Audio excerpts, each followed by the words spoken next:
నేటి నుండి నిన్ను ఆశీర్వదింతు లెక్కలేని మేలులతో నింపెదను నేటి నుండి నిన్ను ఆశీర్వదింతు లెక్కలేని మేలులతో నింపెదను అబ్రహాము దేవుడు ఇస్సాకు దేవుడు యాకోబు దేవుడు దీవించును అబ్రహాము దేవుడు ఇస్సాకు దేవుడు యాకోబు దేవుడు.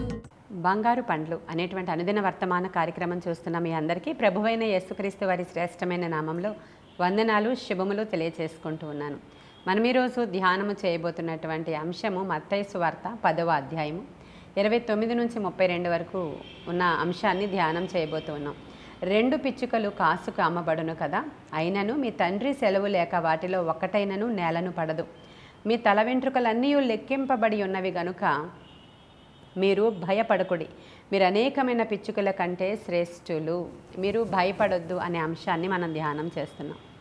మీరు భయపడొద్దు అని ప్రభువు చెప్తూనే ఎందుకు భయపడొద్దో చెప్తున్నారు ఆయన. 2 పిచ్చుకలు ఒక కాసుకి అమ్మబడతాయి కదా, కానీ తండ్రి సెలవు లేకుండా వాటిలో ఒక్కటైనా కూడా నేలను పడదు. అంటే పిచ్చుకలు చాలా అల్పమైన జీవులు, చాలా చీప్గా దొరికేటువంటి జీవులు. అసలు వాటిని ఎవరు లక్ష్య పెట్టరు, అసలు అవి ఉన్నాయన్న సంగతే ఎవరికి అక్కడికి రాదు. అసలు వాటిని ఎవరు గ్రహించరు, గమనించరు, పట్టించుకోరు. అటువంటివి అందరి ద్వారా నిర్లక్ష్యము చేయబడి ఎవ్వరు కూడా దాన్ని కనీసం కూడా పట్టించుకోలేనటువంటి అటువంటి ఒక చిన్న జీవి, ఒక అల్పమైనటువంటి ఒక పక్షి, అది కూడా దేవుని యొక్క సెలవు లేకుండా చనిపోవడం కానీ పుట్టడం కానీ జరగదట. అటువంటిది మీరెందుకు భయపడుతున్నారు? మీరు అటువంటి అనేకమైన పిచ్చుకల కంటే మీరు చాలా శ్రేష్టమైన వారు కదా. మీ తల వెంట్రుకలన్నీ కూడా లెక్కించాను నేను. మీ తల వెంట్రుకలలో ఒక్క వెంట్రుక కూడా నా సెలవు లేకుండా రాలదు అని ప్రభువు చెప్తూ ఉన్నారు. చూసారా, మనలో చాలామందికి చాలా రకాలైనటువంటి భయములు. నేను ఎందుకు పనికిరాను, అసలు నన్ను ఎవ్వరూ పట్టించుకోరు, నన్నెవ్వరూ అసలు నేను ఉన్నాననే సంగతి అసలు ఎవరికి పట్టదు, ఇక్కడ నేను చాలా అల్పమైన వాడను, నాకు సంపాదన లేదు కదా, నాకు ఎవరు తల్లిదండ్రులు లేరు కదా, లేకపోతే నాకు ఉద్యోగం లేదు కదా, లేకపోతే నేను ఈ ఇంట్లో అసలు నన్ను ఎవ్వరు కూడా అసలు పట్టించుకోరు కదా, నేనేదో రిటైర్ అయిపోయి ఖాళీగా ఇంట్లో ఒక మూలనున్న వాడిని కదా, మూలనున్న దానను కదా, అసలు నన్ను ఎవరు పట్టించుకుంటారు, నా పరిస్థితి ఏంటో అనేటువంటి భయాలు చాలామంది జీవితాలలో ఈ దినాలలో ఉంటూ ఉంటాయి. అటువంటి సందర్భంలో ప్రభువు ఈరోజు ఏమని మాట్లాడుతున్నారంటే, చిన్న పిచ్చుకను నేను లక్ష్యం చేస్తాను, అసలు అవి ఎవరు కూడా లక్ష్యం చేయరు, చాలా అల్పమైనటువంటి జీవి అది. దాని బరువు 20 గ్రాములు ఉంటుందంట. అది మహా అయితే 3 సంవత్సరాలు దాని లైఫ్ స్పాన్. అలా 3 సంవత్సరాలు పుట్టిన తర్వాత అక్కడక్కడ తిరిగి బ్రతికేటువంటి ఆ చిన్న అల్పమైన జీవిని నేను పట్టించుకుంటాను, నా సెలవు లేకుండా అది నేలను రాలదు ఎలాగునో, అసలు అలాంటి అనేకమైన పిచ్చుకల కంటే మీరు చాలా శ్రేష్టమైన వారు కదా, మిమ్మల్ని గూర్చి నేను పట్టించుకోనా, మీరు ఎందుకు భయపడుతున్నారు అనేటువంటి మాట ఈరోజు ఉదయకాల సమయంలో మీ గృహంలోనికి వచ్చి దేవుడు మాట్లాడుతున్న మాట, దేవుని వాక్యము మాట్లాడుతున్న మాట ఇది. కాబట్టి మీలో చాలామంది ఇలాంటి భయములకు, ఒక టెన్షన్స్కి, లేదంటే అల్పమైన వాళ్ళముగా మేము ఉన్నాము అనేటువంటి ఒక న్యూన్యతా భావానికి లోనవుతున్న ప్రతి వారితో కూడా ప్రభువు ఈరోజు ఉదయకాలం మాట్లాడుతున్నారు. దేని గురించి మీరు భయపడవలసిన అవసరత లేనే లేదు అని. దావీదు కీర్తనకారుడు 102వ కీర్తన 7వ వచనంలో మనం చూస్తే ఆయన అంటాడు, రాత్రి మెలకువగా ఉండి ఇంటి మీద ఉన్న ఒంటరి పిచ్చుక వలె నేనున్నాను అంటాడండి. దావీదు కీర్తన అది. దానిలో దావీదు చాలా శ్రమలలో, శోధనలలో, ఇరుకులలో, ఇబ్బందులలో, ఒంటరితనముతో చేయని నేరానికి అసలు తప్పు చేయలేదు ఆయన. అయినప్పటికీ అడవులలో ఒంటరి ప్రయాణం చేస్తున్నప్పుడు, ఆ అడవిలలో ఏమాత్రము వెలుగులేనటువంటి ఆ సమయంలో రాత్రి వేళ ఒంటరిగా కూర్చుని రోధించినటువంటి దినాలు ఎన్నో ఉన్నాయి దావీదు జీవితంలో. అసలు నేను ఏం చేశానని నన్ను ఇలా తరిమారు, అసలు నేను ఏ తప్పు చేశానని నేను ఇలా శిక్ష విధించబడుతున్నాను, అసలు నా తల్లిదండ్రులను విడిచిపెట్టొచ్చాను, అన్నదమ్ములను విడిచిపెట్టొచ్చాను. అసలు నేనున్నటువంటి ఆ గొర్రెల కాపరిగా ఉన్నప్పుడు నేను ఎంతో సంతోషంగా దేవునితో సహవాసం చేస్తూ ఎంతో మంచిగా దేవునితో ఉండేవాడిని. నన్ను ఇలా తరుముతున్నారేంటి? అసలు ఇలా ఒంటరి పిచ్చుకలాగా రాత్రి మెలకువగా ఉన్నటువంటి ఇంటి మీద ఒంటరిగా ఉన్న పిచ్చుకలాగా నేను ఉన్నానేంటి అని ఆయన బాధపడుతూ ఉన్నాడు. ఇలా చాలామంది జీవితాలలో బాధ అనుభవిస్తూ ఉంటారు ప్రియమైన దేవుని బిడ్డలారా. రాత్రిపూట ఒంటరిగా ఉన్నటువంటి ఆ యొక్క ఇంటి మీద ఉన్నటువంటి ఒక పిచ్చుకంట ఆయన ఎలా పోల్చుకుంటున్నాడో చూడండి. ఎందుకంటే పిచ్చుకలకి సహజంగా చీకటి అంటే భయం. పిచ్చుకలకి చీకటి అంటే భయం. అది వెలుగు లేకపోతే చాలా బెదిరిపోతుంది అన్నమాట ఆ యొక్క పక్షి. అందుకనే చూడండి చాలా చోట్ల పక్షులు ఊరికి చివర లేదంటే వీధి చివర అరణ్యంలో చాలా చాలా చెట్లు ఉన్న చోట మనుష్యులు ఎక్కువగా సంచరించలేని స్థలాలలో గూళ్ళు కట్టుకొని రాత్రిపూట అక్కడ సేదతీర్చబడుతూ ఉంటాయి అవి. కానీ పిచ్చుకలు మాత్రం గృహాల దగ్గర గూళ్ళు కట్టుకుంటూ ఉంటాయి. ఎందుకంటే దూరంగా ఉంటే వాటికి భయం, చీకట్లో ఉంటే వాటికి భయం. కాబట్టి గృహాలు ఎక్కడైతే ఉంటాయి ఇంటికి దగ్గరగా ఒక గూడు కట్టుకోవడం, ఒక గూడు అల్లుకోవడం, అక్కడ ధాన్యము అది వేలాడదీస్తూ ఉంటారు పల్లెటూర్లలో గృహాల దగ్గర మనం చూసినప్పుడు. ఆ ధాన్యపు గింజలు తినిన ఆ సరౌండింగ్స్లోనే ఇళ్లకు దగ్గరగా మనుష్యులకు దగ్గరగా ఉండాలని ఆశపడే ఒక జీవి అది. చాలా అల్పమైనది, స్వల్పమైనది, అసలు ఎవరూ పట్టించుకోలేనిది, చాలా చిన్నది. అసలు చాలా దాన్ని చూసినప్పుడు అసలు దాన్ని చాలా చీప్గా అమ్మేస్తారు దాన్ని. అంటే ఇక్కడ అమ్మకానికి కూడా పెట్టినట్లుగా లేఖనంలో ఉన్న మాటలు చూస్తాం మనం. లూకాసు వార్తలో కూడా దాని గురించి రాయబడి ఉంటుంది. 12వ అధ్యాయం 6-7 వచనాల్లో ఉంటుంది. అసలు ఈ అల్పమైనటువంటి చిన్న పిచ్చుక గురించి 40 సార్లు జీవగ్రంథంలో దేవుడు రాయించారంటే ఒకసారి అర్థం చేసుకోవాలి. అల్పులైన వారి ఎడల దేవుని యొక్క ఉద్దేశ్యాలు లేదంటే ఆలోచనలు, ఆయన యొక్క కనులు ఎలా ఉన్నాయో ప్రియమైన దేవుని బిడ్డలారా. అందుకని ఇక్కడ చీకట్లో ఒంటిగా ఉన్న పిచ్చుకలాగా ఇంటి మీద ఉన్నాను అంటున్నాడు ఆయన. వీటికి చీకటి అంటే చాలా భయము.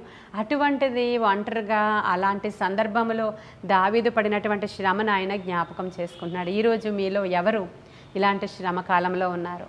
నా అన్నవాళ్ళు ఇదిగో నన్ను దూరం పెట్టారు, నాకు ఎవ్వరూ లేరు. అందరూ ఉన్నారు కానీ నేను ప్రత్యేకంగా వెలివేయబడి ఉంటాను. మా ఇంట్లో అందరూ ఉన్నారు కానీ నన్ను ఒక చాలా ఎందుకు పనికిరాని వస్తువులాగా, అసలు నన్ను పట్టించుకోలేని ఒక అసలు వస్తువులాగా కూడా నన్ను చూడడం లేదు అనేటువంటి ఆలోచనల్లో చాలామంది ఉన్నారు. వాళ్ళకి కలిగినటువంటి లేమిని బట్టి, వాళ్ళకి కలిగినటువంటి రోగాన్ని బట్టి, వాళ్ళకి కలిగినటువంటి ఇబ్బందిని బట్టి, వాళ్ళకున్న సమస్యలను బట్టి, భర్తను విడనాడిన స్త్రీలు, భార్య విడనాడిన పురుషులు, తల్లిదండ్రులు లేనటువంటి బిడ్డలు, రకరకాల పరిస్థితుల ద్వారా ఒంటరైన అనుభవాలు, బిడ్డలు లేని తల్లిదండ్రులు, బిడ్డలు దూర ప్రాంతాల్లో ఉండి ఇక్కడ ఎవరూ పట్టించుకోలేనటువంటి సింగిల్ పేరెంట్స్, ఇటువంటి వాళ్ళు అనేక మంది ఈరోజు ఒంటరితనాన్ని అనుభవిస్తూ ఇంటి మీద ఉన్న ఒంటరి పిచ్చుకలాగా వాళ్ళ జీవితకాలం వెళ్ళబుచ్చుతూ ఉంటే ప్రభు ఈరోజు మీతో మాట్లాడుతున్నారు. ఎందుకంటే మీరు భయపడవలసిన అవసరత లేదు, నా దగ్గర మీకు స్థానం ఉంది అంటున్నారు. హల్లెలూయా. ఎక్కడుందో తెలుసా మీకు? కీర్తనల గ్రంథం 84వ అధ్యాయంలో మీరు చూస్తే నా బలిపీఠము యొద్ద పిచ్చుకులకు నివాస స్థలము దొరికెను అంటున్నాడు ఆయన. హల్లెలూయా. ఆయన బలిపీఠము దగ్గరట ఆ చిన్న పిచ్చుకలకంట ఆయన నివాసం ఉంచుకోవడానికి స్థలం ఇస్తారంట. అర్థమవుతుందా? ఈ కీర్తన 84 కీర్తన రాసిన వాళ్ళు కోరహ కుమారులండి. వాళ్ళు తల్లిదండ్రులను పోగొట్టుకున్నారు, బంధువులను పోగొట్టుకున్నారు. అయినప్పటికీ వారి యొక్క పాపంలో వీళ్ళు పాలిభాగస్తులుగా లేరు. మందిరాన్ని అంటుకుని ఉన్నారు. వాళ్ళు మందిరావరణలో గడుపుతూ ఉన్నారు. వాళ్ళ బలిపీఠము దగ్గర వాళ్ళకి స్థానం ఉంది. దేవుడు అవకాశం ఇచ్చాడు. వారి తండ్రికి, బంధువులకి, రక్త సంబంధులకి లేనటువంటి భాగ్యము వారికి దొరికింది. ఆ లోపలికి వచ్చి ఆ పరిస్థితులు చూసినప్పుడు అక్కడ ఉన్నటువంటి ఆ యొక్క గుడారములో ఉన్నటువంటి ఆ యొక్క రేకును చూసినప్పుడు ఆనాడు ఎలాగా భూమి నెరవిడిచి మింగేసిందో, ఎలాగ అక్కడ ఉపద్రవం వచ్చిందో, ఎలాగ అక్కడ భయంకరమైనటువంటి ఒక కీడు దేవుని యొద్ద నుంచి వచ్చినప్పుడు, తన తండ్రి సంబంధికులు, తండ్రి చనిపోయినప్పుడు వీళ్ళు ఎలా కాపాడబడ్డారో, కాపాడబడిన తరువాత ఎలా బలిపీఠము దగ్గర వారికి చోటు దొరికిందో అది జ్ఞాపకం చేసుకుంటూ రాసిన కీర్తన అది. ప్రియమైన దేవుని బిడ్డ, ఈరోజు ఎవ్వరు విడనాడినా, ఎవ్వరు లేకపోయినా, ఎవ్వరు కాదన్నా, ఎవ్వరు లేదన్నా, నీ వ్యసనాన్ని బట్టి, నీ పాపాన్ని బట్టి, నీ అవిధేయతను బట్టి ఒకవేళ ఒంటరి అయిపోయినా నీవు అయినా భయపడవలసిన అవసరత లేదు. ఇప్పుడు లేచి ఆయన సన్నిధిలోనికి వచ్చి ఆయన బలిపీఠము దగ్గరికి వచ్చి, అయ్యా నన్ను దృష్టించు అంటే వెంటనే నీ తట్టు చూసే దేవుడే యేసయ్య. ఆయన అటువంటి వారిని బాగా లక్ష్య పెట్టే దేవుడు. ఆయన కృంగిన వారిని లేవనెత్తగల సమర్థుడు. ఆయన పడిన వారిని ఉద్ధరించువాడు, లేవనెత్తువాడు, బాగు చేయువాడని ఆయనకి పేరు. ప్రియమైన దేవుని బిడ్డలారా, 84వ కీర్తనలో ఆ మాట చూస్తారా? 3వ వచనం, సైన్యములకు అధిపతియగు దేవా నా రాజా, నీ బలిపీఠము యొద్ద పిచ్చుకలకు నివాసము దొరుకును అనేటువంటి మాట ఎంత క్లియర్గా ఉందో చూడండి. మరి ఇటువంటి గొప్ప ధైర్యాన్ని ఇచ్చేటువంటి దేవుడు మన పక్షముగా ఉండగా మరి మీరు భయపడవలసిన అవసరం లేదని పరిశుద్ధాత్మ దేవుడు మీతో మాట్లాడుతున్నారు ఈరోజు. అటువంటి పిచ్చుకలకే అంత గొప్ప స్థానాన్ని దేవుడు ఇస్తానని వాగ్దానం చేసినప్పుడు అలాంటి అనేకమైన పిచ్చుకల కంటే మీరు చాలా శ్రేష్టమైన వారు కదా. మీరు ఏం తిందుమో, ఏం త్రాగుదుమో, ఏమి ధరించుకుందుమో, రేపటి దినం ఎలాగో, ఈరోజు ఎలాగో, రేపు ఎలాగో అనేటువంటి చింత మీరు ఎంత మాత్రం కూడా పడాల్సిన అవసరత లేదు. వాటన్నిటినీ పోషిస్తున్న మహారాజు మన పక్షముగా ఉన్నాడు. అబ్బా తండ్రి అని మొర్రపెట్టి ఆయన దగ్గరికి వెళితే ఆయన హక్కును చేర్చుకునే దేవుడు, ఆదరించే దేవుడు. మీరు భయపడొద్దు. దేవుని వాక్యాన్ని రెగ్యులర్గా చదవండి. ఒకవేళ మీరు చదువు రాని వాళ్ళైతే కేవలము మోకరించి స్తుతించండి, ప్రార్థించండి. మొదటిగా మీలో ఏ పాపము లేకుండా చూసుకోండి. పశ్చాత్తాప హృదయం కావాలి మీలో. దేవుని దగ్గరకు వచ్చి పశ్చాత్తాపడి ఆయన కాళ్ళ మీద పడి వేడుకుంటే ఆయన గొప్ప కార్యాలు చేస్తానని వాగ్దానం చేస్తున్నాడు. ఈ పిచ్చుకల గురించి మీరు ఆలోచిస్తే 1958వ సంవత్సరంలో చైనాలో అనేకమైన పిచ్చుకలను చంపేశారు. ఎందుకు చంపేశారంటే ఇవి పంట మీదకు వచ్చి నాశనం చేస్తున్నాయి అనేటువంటి నెపముతో ఆ యొక్క రిపోర్ట్స్ అలా వెళ్ళాయి ఈ గవర్నమెంట్కి. అప్పుడు గవర్నమెంట్ ఏమన్నారంటే నిజంగా పంట అంత లాస్ రావడానికి కారణం పిచ్చుకలైతే వాటిని చంపేయండి అన్నారు. ఆ పిచ్చుకలని తరిమి తరిమి తరిమి తరిమి ఆ దేశంలో లేకుండా చంపేసినప్పుడు ఒక 5 సంవత్సరాల తరువాత పిచ్చుకలు లేని కారణంగా పిచ్చుకల యొక్క ప్రధాన ఆహారము మిడతలు, పురుగుల్ని తింటాయి. అవి ప్రధాన ఆహారం. అవి మిగతా ఇళ్ల దగ్గర ఉన్నటువంటివి యొక్క గింజలు, ధాన్యము అటువంటివి తింటూ ఉంటాయి. కాబట్టి ఈ ఆహారాన్ని అంటే ఆ పురుగులను తినక, మిడతలను తినక నిజంగానే పంట లాస్ అయ్యింది. పురుగులు, చీడ పెరిగిపోయింది, మిడతలు పెరిగిపోయినాయి, పంట అంతా లాస్ అయింది. తద్వారా దేశంలోనికి కరువు వచ్చి 4 కోట్ల మంది కరువులో చనిపోయారంట. ప్రియమైన దేవుని బిడ్డలారా, అంటే మీరు అనుకుంటున్నారు నేను అల్పమైన దాన్ని, దేనికి పనికిరాను, అస్సలు ఎందుకు పనికిరాను, నా వల్ల ఉపయోగం లేదు, నన్ను ఇలాగే చూస్తున్నారు అందరని.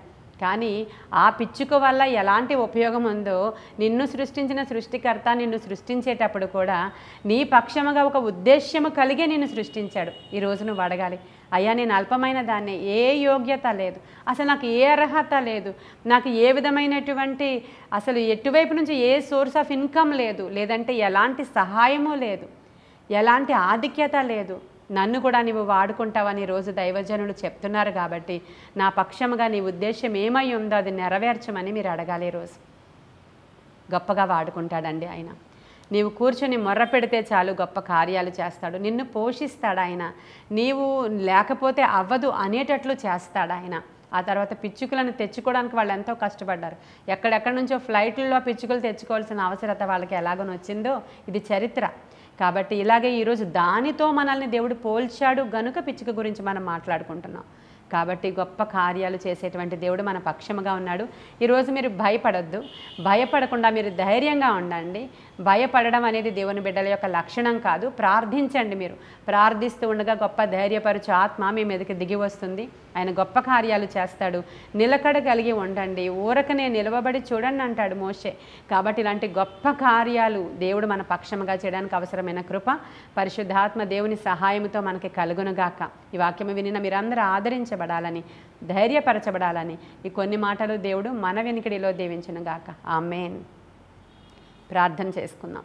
మహాపరిశుద్ధుడైన తండ్రి, మహోన్నతుడైన దేవ, నీకు వందనాలు, స్తోత్రాలు ప్రభువ. సర్వాంతర్యామి నీకు వందనాలు. సర్వశరీరులకు దేవుడా నీకు వందనాలు ప్రభువ. ధైర్యపరచు ఆత్మ ఇప్పుడే వినిన బిడ్డల మీదకి కృమ్మరించమని వేడుకుంటున్నాను. నాయన వినిన వారందరూ ఆదరించబడ్డానికి, ధైర్యము తెచ్చుకోవడానికి, ఓదార్పు నొందడానికి, బలపరచబడ్డానికి అవసరమైన కృపాధన్యత బిడ్డలకు దయచేయమని నజరేయుడైన యేసయ్య శ్రేష్ఠ నామంలో ఈ ప్రార్థన మీ సన్నిధికి చేర్చుకుని జవాబు దయచేయమని, వాక్యము ఫలింపచేయమని యేసయ్య నామంలో అడుగుచున్నాము తండ్రి. Amen, amen, amen. God bless you.